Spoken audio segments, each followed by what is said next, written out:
Seguimos con más información en esta oportunidad para meternos en este debate a escala global que tiene que ver con la crisis migratoria en Europa, y vamos a realizar una comunicación con el periodista Fernando González Gonzo de El Intermedio de La Sexta de España, que ha tenido la enorme gentileza de atendernos a pesar de la diferencia horaria y poder hablar con nosotros. Fernando, buenas tardes aquí, muchas gracias por atendernos.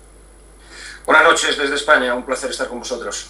Bueno, en el caso tuyo has estado trabajando fuertemente en los últimos días en el marco de lo que aquí denominamos la crisis migratoria en Europa. ¿Podés contarnos un poco en qué consistió el trabajo que estuviste realizando? Sí, efectivamente, para el programa para el que trabajo, para el Intermedio, decidimos, ahora nosotros arrancamos la temporada justo después de las vacaciones de verano y queríamos hacerlo con el tema que en Europa está centrando la atención no solo de los medios de comunicación, sino de todos los gobiernos y de la opinión pública.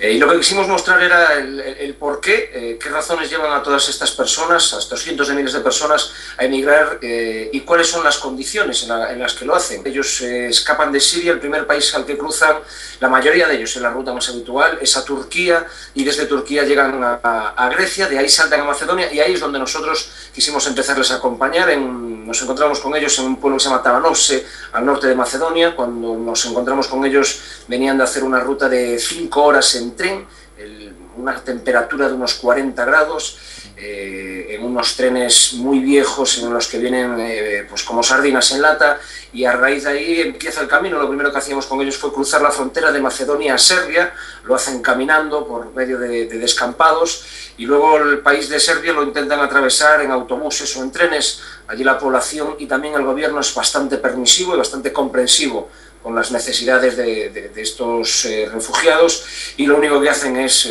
cuando entran al país, les ofrecen la posibilidad de identificarlos, y luego les dan un papel que les permite estar durante unos días en Serbia. Y sobre todo lo que sí que nos interesaba era ver cómo era la entrada y la estancia que tienen en Hungría, que es el país europeo que de lejos peor los trata. También vimos cómo hay algunos refugiados que consiguen escapar o buscan rutas alternativas y que van a parar a manos de las mafias. Y ahí fue cuando como persona, pero también como periodista, que tenemos la suerte de vivir en un país como España, que a pesar de todo no tenemos malas condiciones de vida, fue el ver el trato inhumano, el cómo en Europa, en esta Europa que tanto nos jactamos de ser cuna de civilizaciones, pues cómo hay algunos países todavía, como este de Hungría, que ante la desgracia ajena lo único que buscan es o el rechazo o incluso el negocio. Y eso es lo que queríamos mostrar en nuestro reportaje, que los gobiernos de Europa tienen que también forzar a socios, porque no deja de ser socios de la Unión Europea, como es Hungría, a que el trato que se le dispense a estas personas sea humano y humanitario, que es lo que sí hemos visto, por ejemplo, en Viena.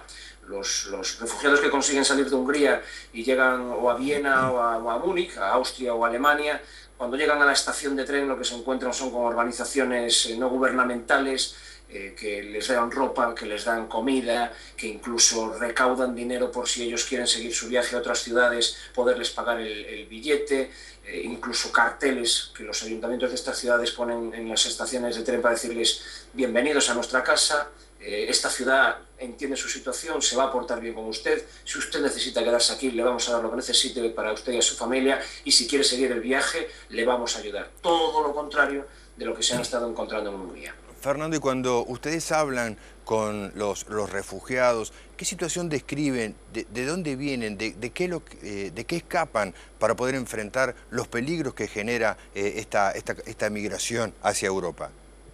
Pues mira, te diré dos frases textuales. Una de una chica, 26 años, profesora de primaria, que estaba haciendo el viaje con 4 hijos de entre 2 años y 8 años y que pretendía encontrarse con su marido, que vivía en Hamburgo y ya había escapado de la guerra hace año y medio. La frase que me dijo es: prefiero morir y que mis hijos mueran a vivir como vivíamos allí.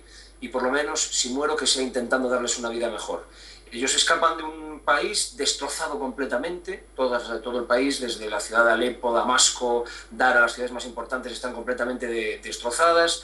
Hay 3 bandos enfrentados entre sí: el gobierno, los rebeldes y los asesinos terroristas sin ningún tipo de compasión de ISIS. El país ya no tiene una administración, digamos, en todo el país. y no hay electricidad en las ciudades, no hay agua, no hay escuelas, la mayoría de las casas están derrumbadas, no hay libertad de movimientos, no hay posibilidad de ser neutral porque todos los bandos intentan que te pongas de su parte, escapan, como dicen ellos, de una muerte segura. Me decía un chico de 25 años que estaba estudiando para ser fisioterapeuta y que había visto interrumpida su trabajo, y dice: bueno, allí si no me mata Bashar al-Assad me va a matar ISIS, así que prefiero matarme yo intentando buscarme una vida mejor. Escapan de la muerte. Sinceramente no hay, creo que, motivo más importante para coger a todo lo que tienes, que no es mucho, a tu familia y escapar.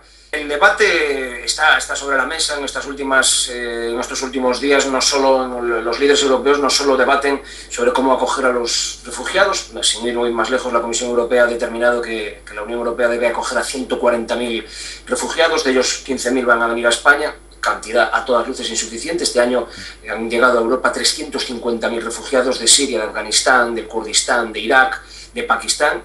Y luego el otro debate es qué se hace, porque el problema hay que atajarlo en origen, porque es de donde está saliendo toda esta gente. Y las propuestas, parece que Europa y Estados Unidos solo saben arreglarlo de una forma, que es con su superioridad armamentística. El problema es que, claro, ese problema lo hubo en Irak hace años y en Afganistán hace años, y lo que hicieron las grandes potencias, la europea y las europeas, sobre todo Inglaterra con Estados Unidos, ha sido provocar un caos, ha sido cambiar lo que a ellos no les gustaba, pero no dar ninguna solución a largo plazo.